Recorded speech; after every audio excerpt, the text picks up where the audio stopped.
আসসালামু আলাইকুম। Reverse politics সম্পর্কে আপনারা অনেকেই জানেন, আবার অনেকেই জানেন না। প্রকৃতপক্ষে রিভার্স পলিটিক্স হচ্ছে এমন একটি বিষয় যেটি সাধারণত প্রতিপক্ষ যে ধরনের বিষয়বস্তু বা যে ধরনের কর্মকাণ্ড করে একটি রাজনৈতিক দলকে ঘায়েল করেছে, ঠিক একইভাবে তাকে ঘায়েল করার জন্য তার করা যে সকল পলিটিক্স রয়েছে বা তার করা যে সকল রাজনীতি রয়েছে সেগুলোকে পাল্টা তার উপর আবার প্রভাব বিস্তার করে তাকে ঘায়েল করা। এখন এই যে রিভার্স পলিটিক্স, এই রিভার্স পলিটিক্স মূলত অত্যন্ত জটিল একটি থিওরি। আমি এখানে থিওরিটিক্যাল কোনো বিশ্লেষণ করতে যাচ্ছি না বা করতে চাচ্ছিও না। তবে রিভার্স পলিটিক্স সাধারণত দুটি বিষয়ের উপর কাজ করে বা দুইভাবে কাজ করে।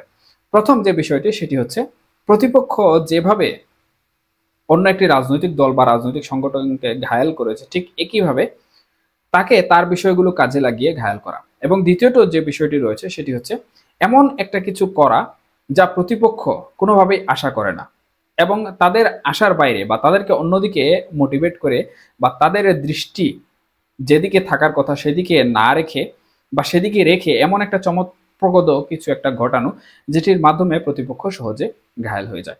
এখন এই যে রিভার্স পলিটিক্সের কথাগুলো বললাম, এই রিভার্স পলিটিক্সের সাথে কিন্তু মেটিকুলাস ডিজাইন জড়িত, রিভার্স পলিটিক্সের সাথে জনগণ জড়িত, রিভার্স পলিটিক্সের সাথে ফান্ডিং জড়িত। একটি রাজনৈতিক দল কিন্তু ফান্ডিং ছাড়া কোনোভাবেই এই রিভার্স পলিটিক্স ঘটাতে সক্ষম হয় না। এখন এই রিভার্স পলিটিক্স নিয়ে প্রকৃতপক্ষে আওয়ামী লীগের সম্পর্ক কি, বা রিভার্স পলিটিক্স নিয়ে আওয়ামী লীগের কি ধরনের সমস্যা, এই বিষয়গুলো নিয়ে প্রশ্ন ওঠা স্বাভাবিক।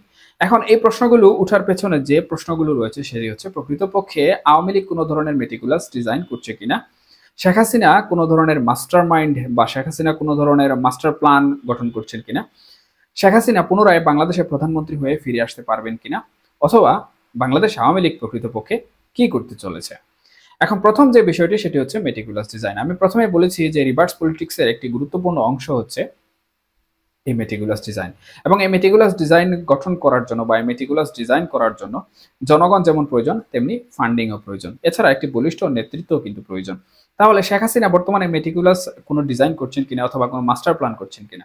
হ্যাঁ, আমি বর্তমানে বাংলাদেশ আওয়ামী লীগের যে সকল কর্মকাণ্ড দেখতে পাচ্ছি সে সকল কর্মকাণ্ড দেখে কিন্তু স্পষ্টভাবে বলতে পারি যে শেখ হাসিনা বর্তমানে যে পরিস্থিতি রয়েছেন বা যে অবস্থায় রয়েছেন সেই অবস্থা থেকে উনি যতটুকু রাজনীতি করতে পারছেন বা রাজনৈতিক তৎপরতা যতটুকু করতে পারছেন, তাতে উনি কিন্তু আন্তর্জাতিক মহল থেকে বাংলাদেশের অভ্যন্তরীণ যে রাজনীতি রয়েছে সেই রাজনীতি নিয়ে রিভার্স পলিটিক্স থিওরি অ্যাপ্লাই করছেন, এবং সেখানে তিনি একটি মেটিকুলাস ডিজাইনও তৈরি করার পথে হাঁটছেন, এমনকি ওনার একটি মাস্টার মাইন্ডও রয়েছে।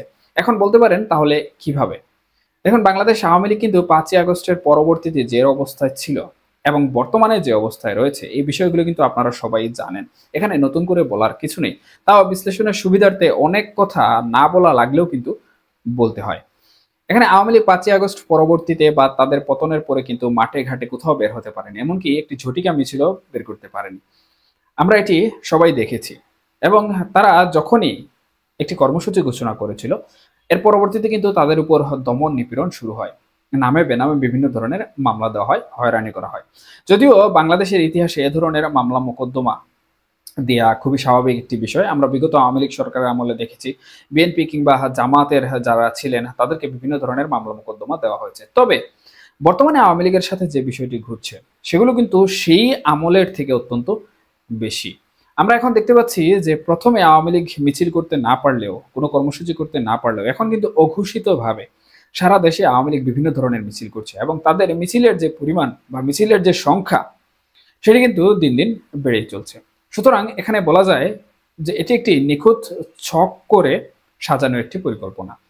এবং এই যে জুলাই এবং আগস্টের গণ অভ্যুত্থান কিংবা বিপ্লব, বিভিন্ন জন বিভিন্ন নামকে সংজ্ঞায়িত করে থাকেন।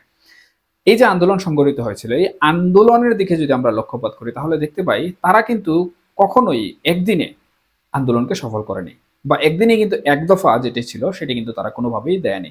বরঞ্চ তাদের যে সকল দাবি দাবা ছিল কোটা সংস্কারকে কেন্দ্র করে, এটি কিন্তু শেখ হাসিনা যখন প্রধানমন্ত্রী ছিলেন তখন এই বিষয়গুলো মেনে নিয়েছিলেন। তার পরবর্তীতেও কিন্তু তারা লং মার্চ টু ঢাকা দিয়েছে এবং এক দফা দিয়ে শেখ হাসিনার পতন ঘটিয়েছে।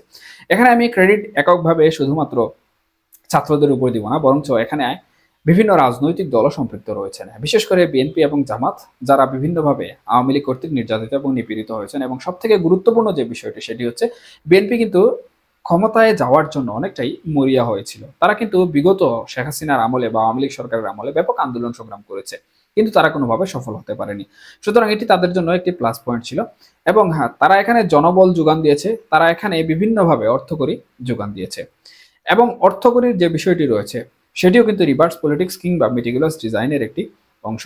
এছাড়াও আমি বলবো যে আন্তর্জাতিকভাবে যে রাজনীতিটি রয়েছে সেই রাজনীতি এখানে মেটিকুলাস ডিজাইনে অত্যন্ত গুরুত্বপূর্ণ ভূমিকা পালন করেছে।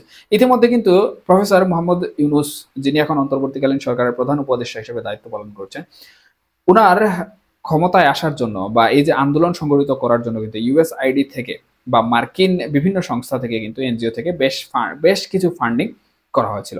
এবং সেই ফান্ডিংগুলোই কিন্তু অনেক বিশ্লেষকরা মনে করছেন যে এই জুলাই আন্দোলনকে সংগঠিত করার জন্য ব্যবহার করা হয়েছে। তবে আমি এই বিষয়ে যাচ্ছি না, এই বিষয়ে গেলে আলোচনা অনেক দীর্ঘায়িত হয়ে যাবে। তাহলে যে বিষয়টি এখানে কাজ করছে সেটি হচ্ছে জনগণ, ফান্ডিং এবং নেতৃত্ব। তবে আমরা এখন যে বিষয়টি দেখতে পাচ্ছি যে শেখ হাসিনা বর্তমানে কিন্তু নেতৃত্ব দিচ্ছেন, এবং বিগত দিনে যেভাবে শেখ হাসিনা শুধু নেতাকর্মীদের সান্ত্বনা দিচ্ছিলেন কিংবা নেতাকর্মীদের সাথে ভাব বিনিময় করছিলেন, তাদের কুশল বিনিময় করছেন, সেই পরিস্থিতি কিন্তু বর্তমানে এখন আর নেই। বরঞ্চ এখন আমরা যেটি দেখতে পাচ্ছি সেটি হচ্ছে শেখ হাসিনা কিন্তু চরমভাবে নেতাকর্মীদের দিক নির্দেশনা দিচ্ছেন, এবং তিনি শেষ পর্যন্ত এটিও বলে দিয়েছেন যে এখন প্রতিশোধ নিতে হবে, প্রতিশোধের সময় চলে এসেছে। সুতরাং তোমরা ঘরে বসে থেকো না, বরঞ্চ প্রতিশোধ নেয়ার জন্য প্রস্তুতি নাও কিংবা প্রতিশোধ নাও। এই যে একটি নির্দেশনা, এই নির্দেশনা কিন্তু পূর্বে শেখ হাসিনা দেননি। এই নির্দেশনা পাওয়ার পরই কিন্তু আমরা দেখছি যে শেখ হাসিনার যে রাজনৈতিক দল রয়েছে আওয়ামী লীগ কিংবা তাদের যে নেতাকর্মীরা রয়েছে তারা কিন্তু অনেক উৎসাহের সাথে বাংলাদেশের প্রায় প্রত্যেকটি জায়গায় কিন্তু মিছিল মিটিং করছেন, ঝটিকা থেকে শুরু করে বড় মিছিলও তারা করছেন। সুতরাং এখানে স্পষ্টভাবে বলা যায় যে মেটিকুলাস ডিজাইন তৈরি করার জন্য যে সকল পরিকল্পনাগুলো প্রয়োজন সে সকল পরিকল্পনা শেখ হাসিনা করছেন, এবং উনি মাস্টার প্ল্যান করেই কিন্তু বাংলাদেশের রাজনীতিকে আওয়ামী লীগ পক্ষে করার জন্য তৈরি হচ্ছে। এটি ছিল মূলত প্রথম ধাপ। এখন দ্বিতীয় যে ধাপ সেটি হচ্ছে এমন একটা কিছু করা যেটি প্রকৃতপক্ষে প্রতিপক্ষ আন্দাজও করতে পারছে না, কিন্তু চমকপ্রদ কিছু একটা ঘটিয়ে ফেলা যার মাধ্যমে প্রতিপক্ষ ঘায়েল হয়ে যায়। এই বিষয়টি হচ্ছে মূল পয়েন্ট, এবং এই বিষয়টি অনেকের দৃষ্টিগোচর থাকে, অনেকে এইসব বিষয়ের তথ্যও কিন্তু দেখতে পান না বা শুনতে পান না। মূলত এই জায়গাটিতেই কাজ করে আন্তর্জাতিক রাজনীতি।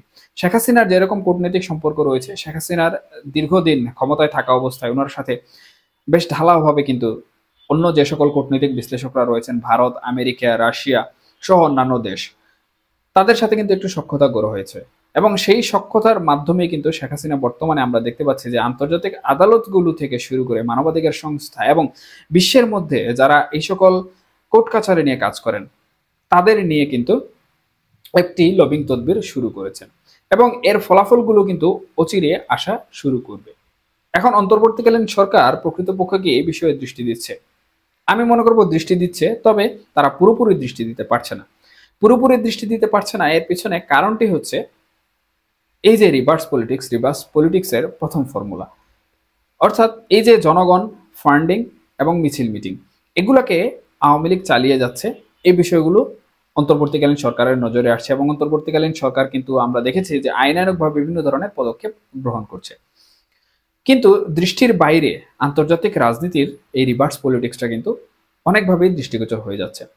আর এই বিষয়গুলো কিন্তু শেখ হাসিনাকে প্রধানমন্ত্রী রূপে ফিরে আনার জন্য, ক্ষমতায় বহাল করানোর জন্য খুব ঢালাওভাবে কাজ করছে।